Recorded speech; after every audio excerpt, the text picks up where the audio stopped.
Now, Belinda Schäpe is a China policy analyst with the think tank, the Center for Research on Energy and Clean Air. Hello, Belinda.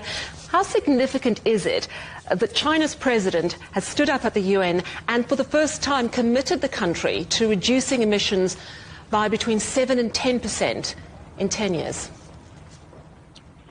Yeah, thank you. The fact that President Xi Jinping delivered China's new climate targets personally sends a signal that there is high-level commitment to tackling global climate change against the backlash that we're seeing in other countries.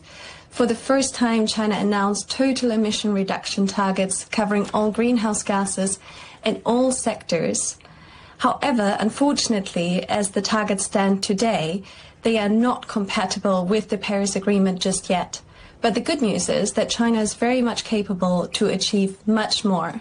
Our analysis suggests that, in fact, 30% of emission reductions by 2035 are certainly possible. Yeah, so there is criticism that China perhaps could have gone further. What's your sense? Do you think they should have pushed it at this point?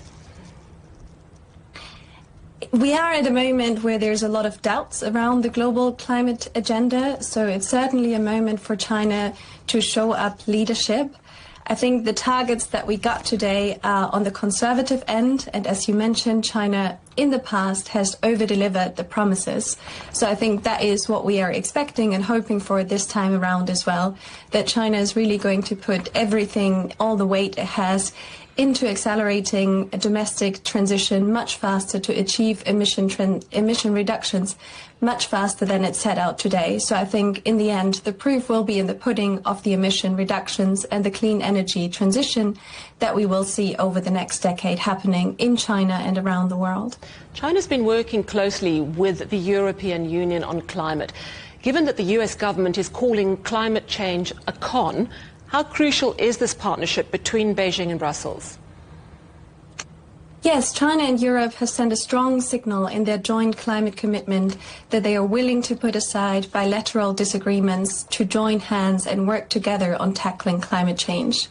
President Xi has also said in his announcement yesterday that the global community should continue on the right track in this trend of our time of the green transition. So for the EU and China to jointly advance this transition is really crucial. And I think there are a number of areas where they can work together, both in terms of leading through their domestic ambition and implementation, but also by managing some of the trade tensions that we're seeing on clean technologies and stepping up their investment in emerging and developing economies to help them transition their economies and help them protect themselves against climate impacts. Thank you so much, Belinda Schäpe, China policy analyst with the Center for Research on Energy and Clean Air.